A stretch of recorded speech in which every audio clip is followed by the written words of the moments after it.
Hello students, welcome to maths any time. इस video में हम लोग क्लास 10 का सैम्पल क्वेश्चन पेपर करेंगे मैथ्स का, जो कि सीबीएसई की तरफ से रिलीज हो चुका है। और इस बार जो क्वेश्चन पेपर है वो एमसीक्यूज के फॉर्म में है। टोटल 50 क्वेश्चंस हैं और जो मार्क्स होंगे वो 40 मार्क्स का क्वेश्चन पेपर होगा। 10 मार्क्स इंटरनल के लगेंगे। तो क्वेश्चन 1 स्टार्ट करते हैं। क्वेश्चन 1 में आपको दिया है कि ratio of LCM and HCF the least composite and the least prime number. सबसे पहले बात आ जाती है प्राइम एंड कॉम्पोजिट क्या होते हैं। प्राइम नंबर जो होते हैं जिनके सिर्फ दो फैक्टर्स होते हैं। लाइक अगर हमने 2 ले लिया तो 2 का एक तो 2 है जिससे 2 को डिवाइड कर सकते हैं। 2 1 टाइम्स में 2 आ जाएगा और एक 1 है। 1 is the factor of all the numbers. तो प्राइम नंबर वो होते हैं जिनका वो नंबर इटसेल्फ फैक्टर होता है और एक 1 होता है। और कॉम्पोजिट जो हो जाते हैं which are not prime. Composite numbers वो होते हैं जो प्राइम नहीं होंगे, बचे हुए नंबर कॉम्पोजिट नंबर हो गए। और कॉम्पोजिट नंबर का जो डेफिनेशन होता है उनमें क्या होता है कि जो फैक्टर होंगे वो 2 से ज्यादा होने चाहिए, मोर देन 2 फैक्टर्स होने चाहिए। लाइक अगर हमने 4 नंबर लिया तो 4 का फैक्टर जो होगा 2 होगा, 2 होगा एंड 1 होगा। क्लियर है? मोर देन 2 फैक्टर्स अगर हैं it means number is composite. अगर सिर्फ 2 फैक्टर हैं तो प्राइम नंबर होगा। और 1 is neither prime nor composite. ये आपको ध्यान में रखना है कि 1 ना तो प्राइम होता है ना कंपोजिट होता है। अब अपना क्वेश्चन स्टार्ट करते हैं। तो हमें कह रहे हैं कि लीस्ट प्राइम नंबर पहले देख लेते हैं। Least prime number and least composite number, ये दोनों नंबर चाहिए क्योंकि इन्हीं का हमें एलसीएम एचसीएफ निकालना है। कंपोजिट,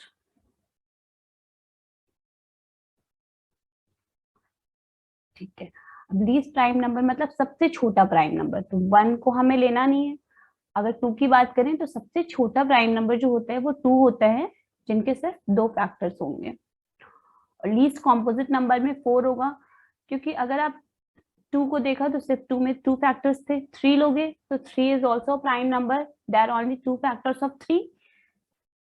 और जब 4 पे हम आते हैं तो 4 के 3 फैक्टर्स होते हैं, 2 into 2 into 1। So 4 is the least composite number. अब यहाँ क्वेश्चन में ratio of LCM and HCF of least common and composite. तो उसके लिए हमें एलसीएम और एचसीएफ के लिए पहले फैक्टर निकालना पड़ता है। Factor of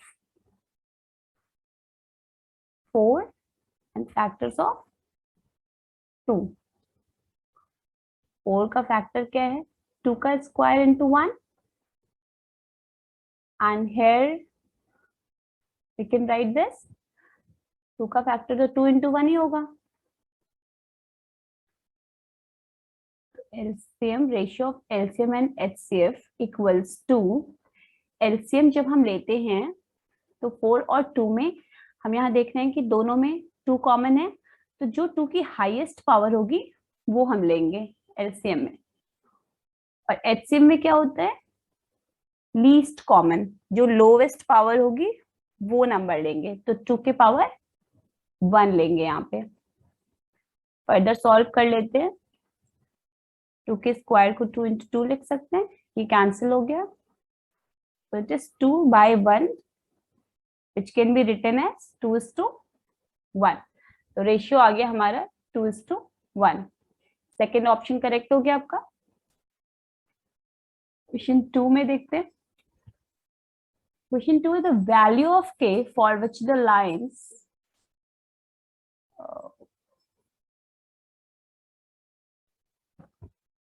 value of k for which the line 5x plus 7x equals to 3 and 15x, ये हमें दो यहाँ पे लाइंस दी हुई हैं। 5x plus 7y equals to 3 and 15x plus 21y equals to k। तो जो स्टैंडर्ड फॉर्म होता है लीनियर इक्वेशन का वो होता है ax plus by plus c equals to 0। यहाँ हमें कह रहे हैं जो दोनों लाइनें हैं कोइंसाइड कर रही हैं। तो हमने 3 कंडीशंस पढ़ी हैं चैप्टर में कि 2 लाइनें या इंटरसेक्ट करती हैं या पैरेलल होती हैं या फिर कोइंसाइड करती हैं। तीनों के लिए अलग अलग कंडीशंस हमें दी हुई हैं। वो अभी हम देख लेंगे कि कोइंसाइड के लिए क्या कंडीशन है। पहले स्टैंडर्ड फॉर्म में लिख लिया। तो जो कोइंसाइड के लिए कंडीशन होती है वो होती है A1/A2 equals to B1/B2 equals to C1/C2। किसी भी दो को कंपेयर करा सकते हैं। तो हम पहले तो इसे स्टैंडर्ड फॉर्म में लिख लेंगे जो इक्वेशंस है हमारे। तो आपका ये आ जाएगा, अगर हमको स्टैंडर्ड फॉर्म में इसको करना है तो हम सबको एक साइड ला देंगे। 7y माइनस 3 इक्वल्स टू 0 लिख सकते हैं, इक्वल्स टू 0। और इधर k को भी इधर ले आए तो ये माइनस k इक्वल्स टू 0 आ गया। ठीक है, अब वैल्यू पुट करते हैं। हम B1/B2 इक्वल्स टू C1/C2 करा देते हैं। B1 एंड B2 क्या है, ये है, ये A1 है, ये B1 है और ये C1 है। ऐसे यहाँ पे A2 हो गया, ये B2 हो गया और ये C2 हो गया।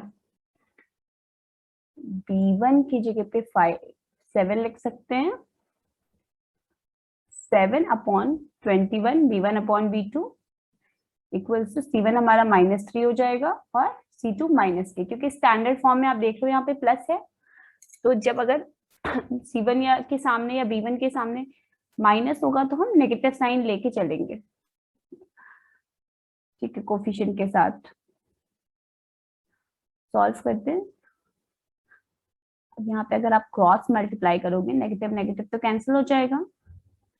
तो k into 1 equals to 3 into 3, तो k equals to 9। Then second option is A. Correct option is A. It's 9. Clear है, जब लाइन कोइंसाइड करती है तो उसके लिए ये कंडीशन है हमारी। थर्ड क्वेश्चन करते हैं। Third, a girl walks 200 towards east. तो डायरेक्शन इस तरीके से होते हैं, north, south, east, west. Question में है अ गर्ल वॉक 200 मीटर, यहाँ से स्टार्ट किया, ईस्ट में वॉक किया, यहाँ पे पहुंच गई 200 मीटर वॉक करके। देन इसने नॉर्थ स्ट्रेट गई 150 मीटर। क्लियर है, तो स्टार्ट इसने यहाँ किया एंड इसने यहाँ पे किया, ये डिस्टेंस हमें चाहिए। तो this is 90 degree. Pythagoras theorem से हम निकाल सकते हैं, अगर राइट एंगल ट्रायंगल होते हैं तो हम उसमें पाइथागोरस लगा सकते हैं। एंड क्या फॉर्मूला होता है, हाइपोटेनस का स्क्वायर इक्वल्स टू बेस का square plus altitude. Altitude means height. Values put कर देते हैं, square of 200 and square of 150। तो स्क्वायरिंग का सिंपल तरीका होता है कि आप ये नंबर को स्क्वायर करो। स्क्वायर ऑफ 2 इज 4 एंड अगर 0 जितने भी है वो डबल हो जाएंगे स्क्वायर करने पे। ये आपके 2 0 से पहले तो 4 हो गए। 15 का स्क्वायर करोगे, 15 का स्क्वायर 225 होता है, 1 0 है, सो इट विल बिकम 2 अगर हम स्क्वायर करेंगे तो।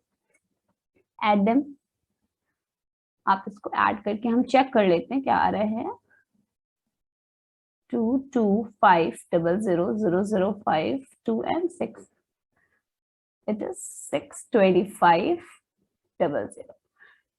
AC स्क्वायर इक्वल्स टू इतना आ गया, और स्क्वायर हटाते हैं तो नंबर क्या होते हैं, रूट में चला जाता है। स्क्वायर रूट फाइंड कर सकते हैं इसका, प्राइम फैक्टर से भी आप फाइंड कर सकते हो। को सिंपली 625 इंटू 100 लिख दें, और 625 किसका स्क्वायर होता है, आप चेक करोगे तो देखोगे 25 का स्क्वायर होता है 625, एंड 100 को हम 10 इंटू 10 लिख सकते हैं। स्क्वायर रूट अगर हमें बाहर निकालना है रूट से तो क्या करते हैं, जो पेयर में होता है वो एक नंबर बाहर आ जाता है, तो it becomes 250 metre. Answer is 250। Correct option हमारा यहाँ थर्ड में बी है। ये क्वेश्चन कंप्लीट हो गया। फोर्थ क्वेश्चन, क्वेश्चन जो 4 है वो कह रहा है length of the diagonal of rhombus are 24 centimetre and 32 centimetre and हमें एल्टीट्यूड निकालना है। तो यहाँ पे आप देखोगे कि हमें डायगोनल दिया है D1 एंड D2। ये थोड़ा सा ट्रिकी है, इसमें हमें रोम्बस की प्रॉपर्टी पता होनी चाहिए, तभी हम ये क्वेश्चन सॉल्व कर पाएंगे। तो मैं ये बता दूं कि रोम्बस जो होता है वो, उसे हम पैरेललोग्राम भी कहते हैं। Rhombus is also parallelogram. Why? Parallelogram में क्या होता है कि आमने सामने की साइड्स पैरेलल होती हैं, और रोम्बस में भी सेम है, तो rhombus is also parallelogram.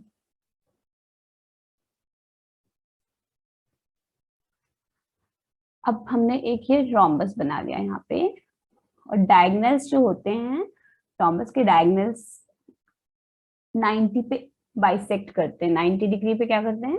Bisect करते हैं, इक्वली डिवाइड करेंगे।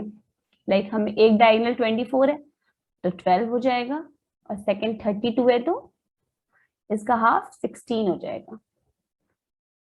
तो हम पाइथागोरस से ये निकाल सकते हैं, ये वैल्यू बेस, क्योंकि हमें बेस चाहिए। बेस निकाल लेंगे तो ये हम हाइट निकाल सकते हैं। बेस एंड एरिया निकालना पड़ेगा हमें पहले हाइट के लिए, क्योंकि एरिया ऑफ पैरेललोग्राम, अच्छा पहले हम ये सॉल्व कर लेते हैं, देन साथ के साथ चलेंगे जिससे आप कंफ्यूज नहीं होंगे। पाइथागोरस से पहले हम बेस निकालेंगे। ओडीसी ट्रायंगल लेते हैं, in O D C. CD square equals to OD square plus OC square. OD is square of 16 and here square of 12. तो 16 का स्क्वायर करेंगे तो आएगा 256 and 12 का स्क्वायर 144। ऐड करोगे तो आपको मिलेगा 400। Just add them here. Again 400 को हम कैसे कर सकते हैं, स्क्वायर रूट कैसे निकाल सकते हैं? 4 का आप 2 into 2 लिख सकते हो, और 4 into 100 10 into 10। इसको प्राइम फैक्टर से सॉल्व कर सकते हो। अगर स्क्वायर रूट नहीं निकालना आता तो आप मुझे कमेंट सेक्शन में बता सकते हो, मैं इसका अलग वीडियो बना दूंगी स्क्वायर रूट निकालने का। पेयर में होगा तो एक बाहर आ जाएगा, 2 into 10 which is equal to 20।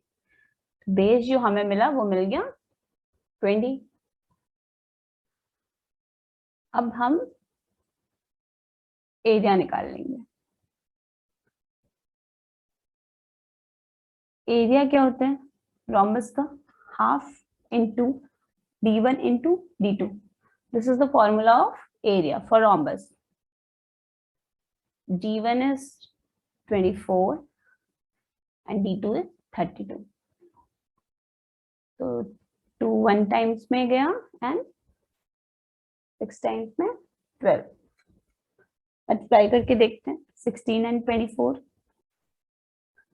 6 4 जा 24, 4 1 जा 4 6, 2 6 टाइम्स में 12 and 2 1 जा 2 3, 4 8 3,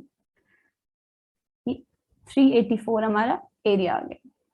ठीक है, अब हम, ये हमारा रोम्बस का एरिया हो गया 384 सेंटीमीटर स्क्वायर। बट हमें क्या चाहिए अभी? ये कर लिया होगा तो इसे रब कर देते हैं इधर, या नेक्स्ट पेज पे कर लेते हैं। एरिया ऑफ पैरेललोग्राम क्या होता है? Area of parallelogram equals to base into height, और रोम्बस क्या है? पैरेललोग्राम है, तो हम यहाँ पे एरिया ऑफ पैरेललोग्राम लगा सकते हैं। तो इसका हमने एरिया निकाला है 384, बेस भी हमें पता है 20, यहाँ पे आपने 20 निकाला था, बेस 20 हो गया। हाइट कितनी हो गई, हाइट हम कर सकते हैं, हाइट तो हमें निकालनी है, एल्टीट्यूड हमें निकालना है। तो 384 डिवाइडेड बाई 20, सॉल्व करो, 2 टाइम्स में जाएगा, 2 1 टाइम्स में 2 एंड 2 9 18 एंड 2 2 4, तो 192 बाई 10। और हमें ये पता है कि जब हम नीचे से हमें 0 हटाना होता है तो ऊपर एक नंबर के बाद डेसिमल लग जाता है पीछे से। 19.2 सेंटीमीटर हमारा आंसर आ गया। हाइट 19.2। यहाँ आपने ध्यान दिया, सबसे पहले हमने एरिया ऑफ रोम्बस निकाल के और यहाँ ये पाइथागोरस लगा के हमने यहाँ बेस निकाल लिया और एरिया निकाल लिया। इसके बाद रोम्बस जो पैरेललोग्राम भी होता है, तो पैरेललोग्राम की हमने फॉर्मूला लगा के वहां वैल्यूज पुट करके हमने एल्टीट्यूड निकाल लिया। इसमें ये थोड़ा सा ट्रिकी था, तो इसमें हम थोड़ा अलग तरीके से हमें करना था। नेक्स्ट क्वेश्चन है क्वेश्चन 5। क्वेश्चन 5 हम यहीं पे करेंगे। The two pair of coins are tossed. What is the probability of getting at the most one head? तो सबसे पहले तो पॉसिबल आउटकम्स निकाल लेते हैं। पॉसिबल आउटकम्स क्या हो जाएंगे, 2 कॉइन है तो 2 कॉइन के पॉसिबल आउटकम्स हो जाएंगे head head, tail tail, head and tail and tail and head. 4 possible outcomes हो गए, तो प्रोबेबिलिटी हो जाएगी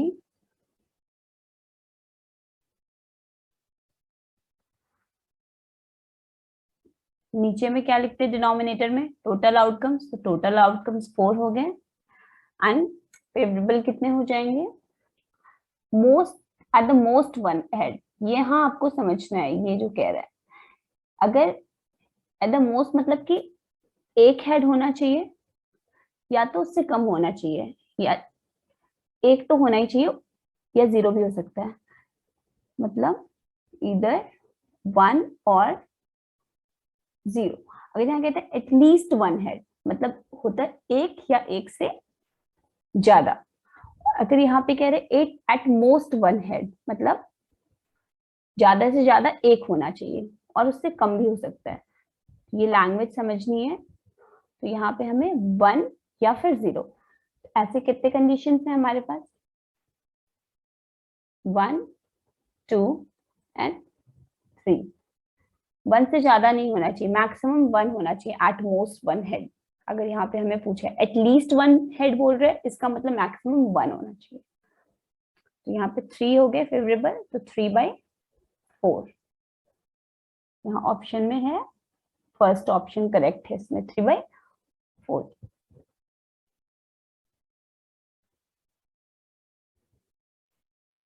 सिक्स में हमें गिवन है कि ABC similar to triangle PQR. ABC जो ट्रायंगल है वो सिमिलर है पीक्यूआर के, and AM and PN are altitudes. Altitudes हैं ट्रायंगल के AM and PN respectively, and AB square PQ square का हमें जो रेशियो है वो 4:9 है। तो लिख लेते हैं triangle ABC similar to triangle PQR, ये हमें सिमिलर गिवन है एंड कह रहे हैं कि AB square equals to PQ square equals to 4:9। अब यहाँ इस टाइप के क्वेश्चंस करने के लिए हमें ये सब चीजें क्लियर होनी चाहिए कि जब ट्रायंगल सिमिलर है तो क्या क्या प्रॉपर्टी हो सकती है। अगर सिमिलैरिटी की ट्रायंगल्स में क्या क्या चीजें इक्वल हैं, क्या रेशियोज, किसके रेशियोज इक्वल हो सकते हैं। तो जब ट्रायंगल सिमिलर होते हैं इट मीन्स कि सारी जो साइड्स होंगी ट्रायंगल की, ratio of all the sides are equal and their altitudes will also be equal. सारी साइड सेम रेशियो में होंगी, इक्वल रेशियो में होंगी और एल्टीट्यूड भी इक्वल होंगे। तो अगर इसको हम AB/PQ निकालें तो क्या आएगा, A रूट में हो जाएगा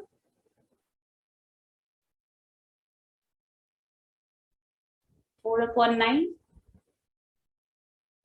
So AB upon PQ equals to 2/3. Root solve करोगे तो 2/3 आ गया. अब अभी हमने यहाँ पे डिस्कस किया कि ratio of sides triangle equals to ratio of altitudes. जो रेशियो ऑफ साइड्स होते हैं एंड रेशियो ऑफ एल्टीट्यूड्स जो होते हैं वो इक्वल होते हैं. It means AB upon PQ equals to AM upon PM. ये हम लिख सकते हैं, जो कि 2:3 के इक्वल है. हमारा करेक्ट ऑप्शन हो गया 2:3. क्वेश्चन नंबर 7 गिवन है. If 2 sin square beta minus cos square beta equals to 2. Trigonometry का है तो हमें एक फॉर्मूला पता है, sin square beta plus cos square beta equals to 1. अब यहाँ से हमें अगर cos square beta की वैल्यू चाहिए तो हम लिख सकते हैं 1 minus sin square beta. बस वैल्यू पुट कर देते हैं अपने क्वेश्चन में. 2 sin square beta minus cos square की जगह हमने डाल दिया 1 minus sin square beta equals to 2. अब यहाँ जब भी ब्रैकेट के बाहर माइनस वैल्यू होती है तो हम बहुत ध्यान से हैंडल करते हैं. -1 minus minus will be plus sin square beta equals to 2. यहाँ 2 गिवन है तो 2 ही लिखेंगे. 2 sin square beta plus sin square beta equals to 3 sin square beta equals to 2. ये -1 दूसरी साइड गया तो +1 हो गया. And 2 plus 1 is 3. sin square beta equals to 3 को आप दूसरी साइड भेजोगे तो डिवाइड में आ जाएगा, 1 आ गया. And sin beta equals to, जब भी हम स्क्वायर हटाते हैं तो दूसरी साइड जो वैल्यू होती है वो रूट में चली जाती है, तो sin बीटा इक्वल्स टू 1 आ गया. अब हम आगे कैसे कर सकते हैं? sin बीटा 1 + 1 साइन में किसकी वैल्यू होती है? sin 90 की. हमने यहाँ पे sin 90 लिख दिया, sin कैंसिल हो जाएगा, बीटा इक्वल्स टू 90 डिग्री. तो ये ऑप्शन बी करेक्ट हो गया हमारा क्वेश्चन नंबर 7 में. ये क्वेश्चन क्लियर है? एकदम इजी क्वेश्चन था, बस हमें इसमें फॉर्मूला पुट करना था. और ये टेबल तो लर्न होनी चाहिए कि किसकी वैल्यू क्या है. ठीक है.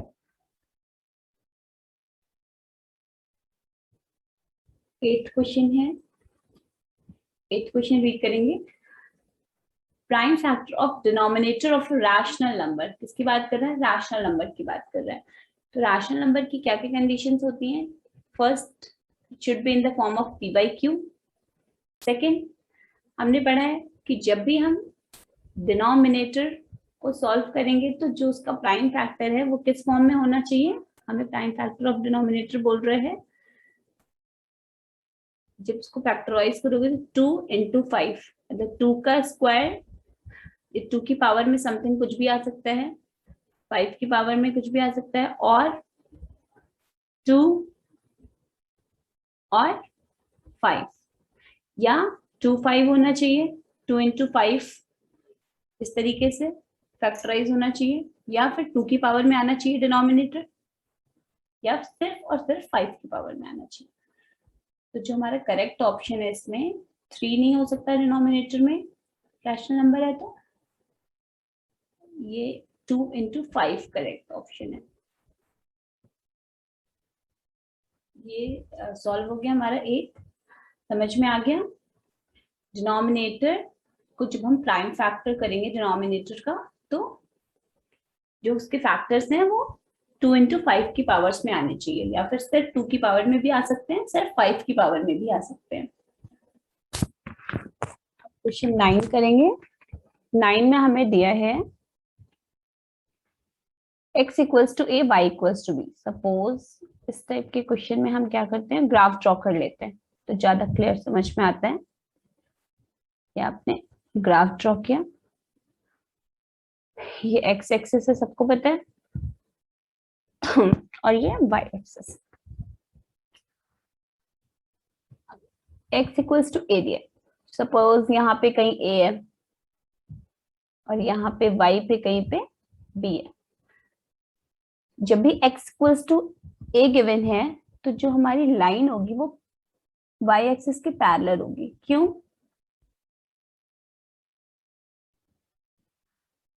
क्योंकि पैरेलल इसलिए होगी क्योंकि y जो भी होगा वो कहाँ होगा, इसी लाइन पर कहीं पर, बट x तो a ही होगा तो इसलिए पैरेलल ही आएगा। And y equals to b x axis के पैरेलल आएगा, लाइक दिस। और लंबा कर सकते हैं।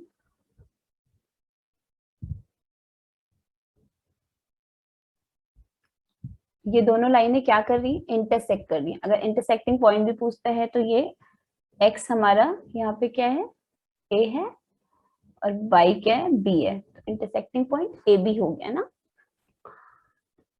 ये आपको बात समझ में आई कि x अगर दिया है, कोई पॉइंट y नहीं पता है, तो y के पैरेलल ही वो लाइन होगी अगर x का पॉइंट हमें पता है, क्योंकि y 2 3 4 कुछ भी होगा तो x तो a ही रहेगा। तो यहाँ पे हम कर देते हैं इंटरसेक्टिंग।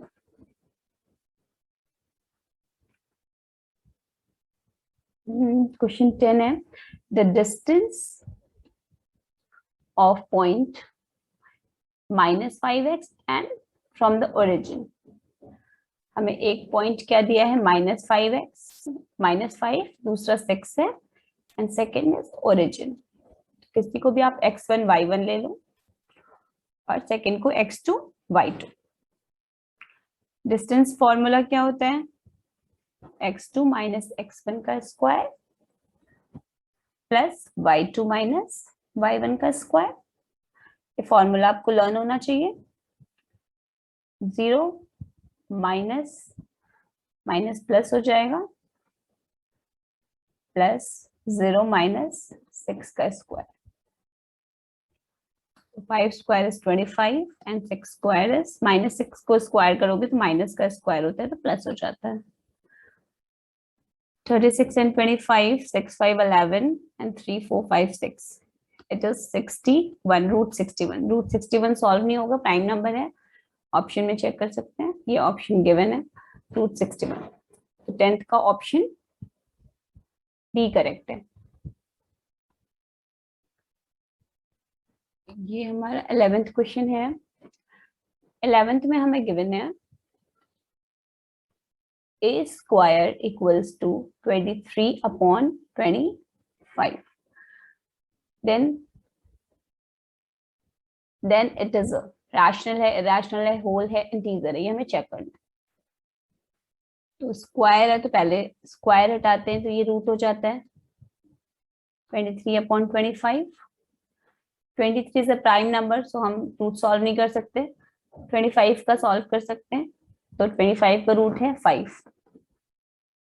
तो जब भी इरैशनल को, हमने चैप्टर में पढ़ा है, जब भी इरैशनल को रैशनल से डिवाइड करते हैं तो आंसर हमारा इरैशनल आता है। ठीक है, यहाँ इरैशनल 23 इरैशनल नंबर है, कोई भी रूट का नंबर जो सॉल्व नहीं कर सकते दैट इज इरैशनल नंबर, और हम रैशनल 5 से डिवाइड कर रहे हैं तो आंसर इरैशनल आ जाएगा। Irrational is correct, option b. 12 LCM हमें दिया है दो नंबर्स का 36 एंड एचसीएफ इज 2। हमें एक्स फाइंड करना है, तो एक फॉर्मूला है इसके लिए, LCM into HCF equals to product of two numbers. ठीक है, सिंपल सा फॉर्मूला है एकदम। HCF LCM 36 into 2 and what are the numbers? x and 18। यहाँ से हम x की वैल्यू फाइंड कर सकते हैं। 36 into 2 upon 18. 18 2 जा 36, x equals to 4। ऑप्शन कौन सा हमारा करेक्ट हो गया? यहाँ पे 4 गिवन है, 4 इज करेक्ट। ऑप्शन सी 12 का। 13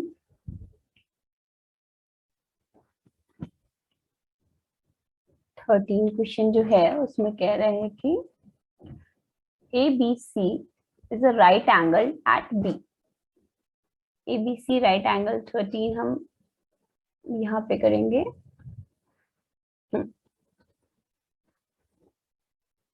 ये हमने एक ट्रायंगल बना लिया।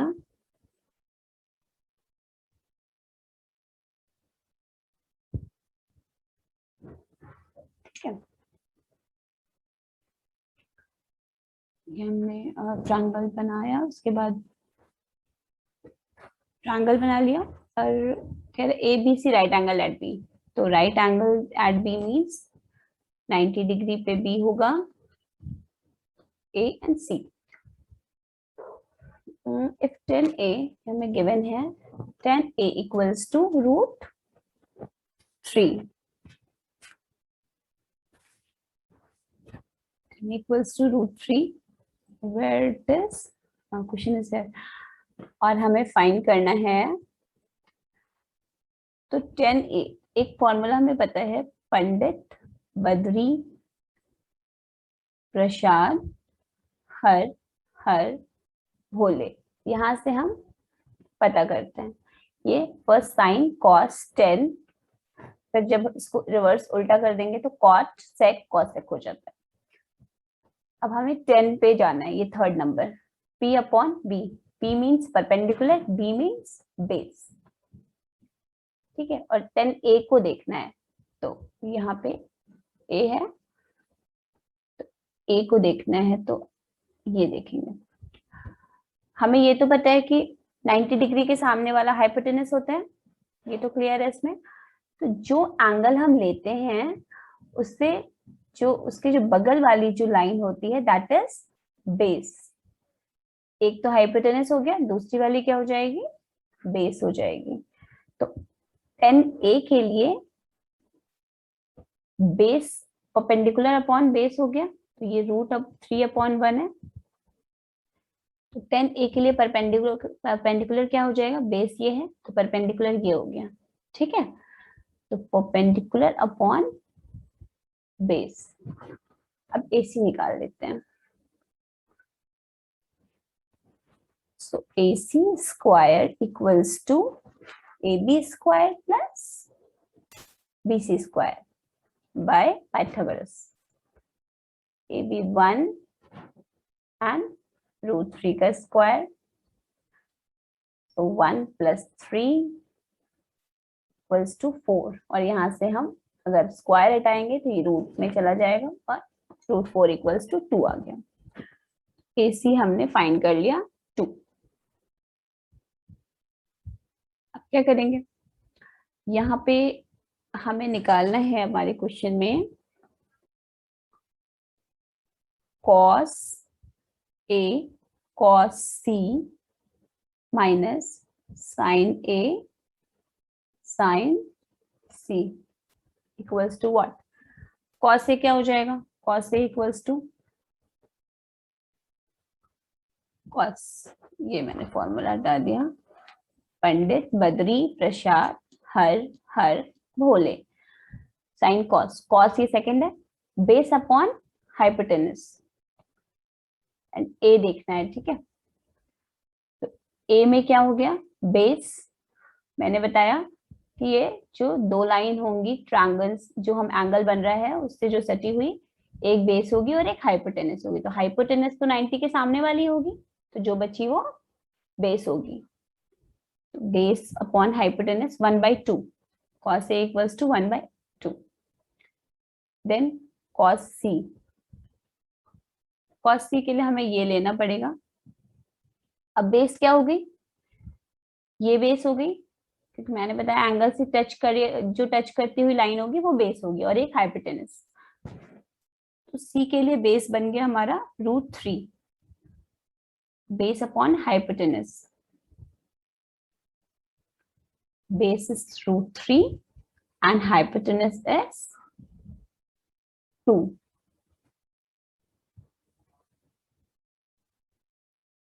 यहाँ पे हमने लिख दिया √3/2। नेक्स्ट हमें साइन ए चाहिए। साइन ए भी होता है परपेंडिकुलर अपॉन हाइपोटेनस। तो साइन के लिए ये ए के लिए ये बेस है, हाइपोटेनस है, तो परपेंडिकुलर सामने वाला हो गया √3/2, √3/2।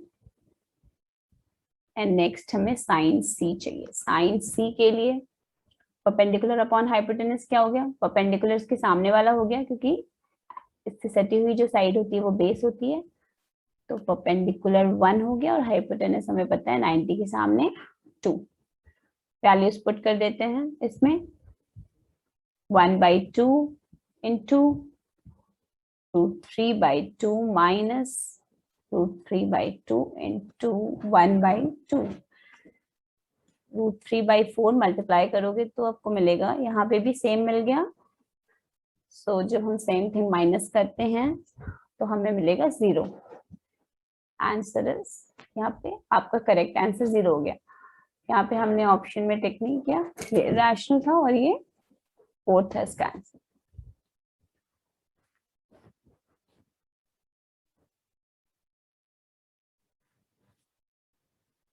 क्वेश्चन नंबर 14 करेंगे। क्वेश्चन नंबर 14 है, if the angle of triangle ABC are in the ratio 1:1:2 respectively, and यहाँ पे ये ब्रैकेट में गिवन है कि जो लॉन्गेस्ट एंगल है वो C है, सबसे बड़ा एंगल C होगा, तो हमें इसकी वैल्यू फाइंड करनी है।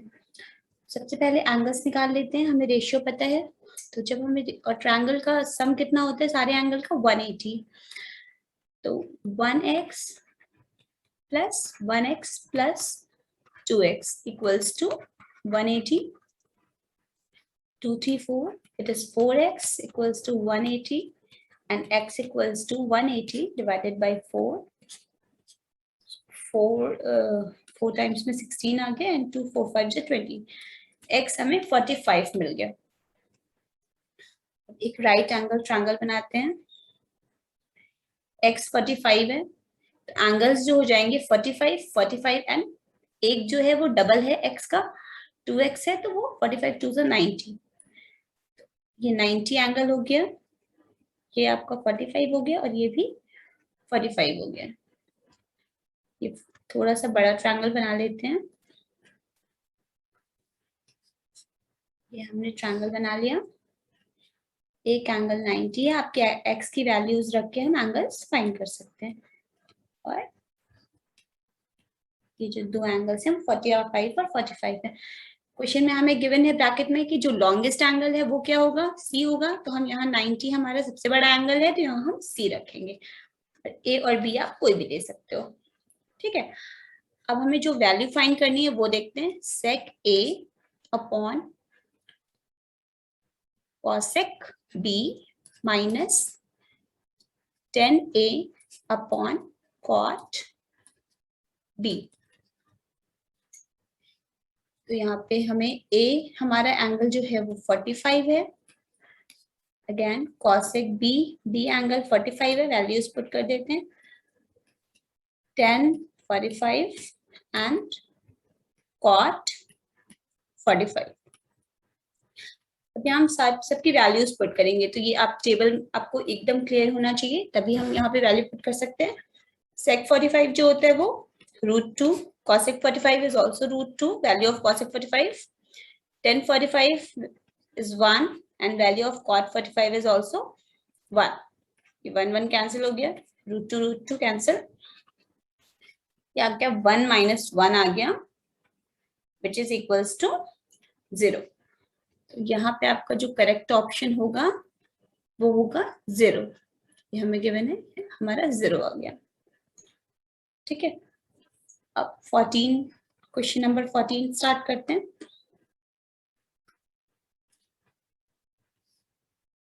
क्वेश्चन नंबर 14 में हमें गिवन है, नहीं question number 14 we have done, तो क्वेश्चन 15 करेंगे। 15 है number of revolution made by the circular wheel of radius 0.7 metre in rolling a distance of 175 metre. ठीक है, एक सर्कुलर व्हील है, वो रिवॉल्व हो रहा है और कितना डिस्टेंस कर रहा है, रोल करके कितना डिस्टेंस कवर कर रहा है, 175 मीटर। तो वो कितने रेवोल्यूशन करेगा कि 175 मीटर डिस्टेंस को कवर कर पाएगा। तो इसमें होता है नंबर, इसका formula number of revolution into, हमें ये जो अगर सर्कल है तो उसका सर्कमफ्रेंस निकालना पड़ेगा, एक राउंड करेगा, इसका मतलब value of circumference 2 pi r equals to total distance. ये फॉर्मूला हमें करना होगा। इधर हम कर चुके हैं तो ये रफ कर देते हैं।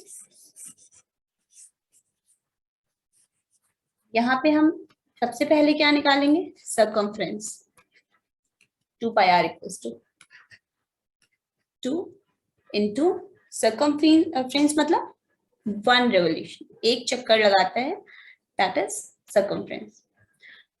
2 into pi is 20/7, value of pi is 20/7 and 2/7 and r हमें given है 0.7। ठीक है, तो हम जब भी पॉइंट हटाते हैं तो हमें नीचे 0 लगा सकते हैं। यहाँ से पॉइंट हटाया, हम नीचे 0 लगा दिए। 7 10 जा 70। और जब हम, चलो 2 से यहाँ 2 से नहीं कट करेंगे, हम यहाँ से 0 हटाएंगे। इस तरीके से कर लेते हैं, जब भी हम नीचे से 0 हटाते हैं तो हमारा एक नंबर के बाद पॉइंट लग जाता है ऊपर, या ऊपर से पॉइंट हटाते हैं तो नीचे 0 लग जाता है, just opposite. Then 2.2 into 2 is 4.4 metre. एक राउंड में वो 4.4 मीटर की डिस्टेंस कवर करेगा। और हमारा फॉर्मूला है नंबर ऑफ रेवोल्यूशन, n से हम रिप्रेजेंट कर सकते हैं into 4.4 circumference equals to total distance. Total distance हमें गिवन है 176, तो डिवाइड करके चेक कर लेते हैं क्या आता है हमारा आंसर। पॉइंट हटाया, यहाँ 0 लगा दिया, 2 टाइम्स में ले गए हम, 2 से डिवाइड किया तो 2 2 जा 4, 2 2 जा 4, यहाँ पे 2 8 जा 16, 1 2 8 जा 16 एंड 0। दोनों नंबर को हम 11 से कट कर सकते हैं। 11 2 जा 22 एंड 11 8 जा 88, 0 हमने लगा दिया। अगेन 2 से 2 4 जा 8 एंड 0। सो n हमें क्या आ गया 40। जब वो एक राउंड कंप्लीट करता है तो 4.4 डिस्टेंस कवर करता है मीटर, एंड जब वो 40 राउंड करेगा तब वो ये 176 मीटर का डिस्टेंस कवर कर पाएगा। तो ऑप्शन बी 14 इसमें करेक्ट है।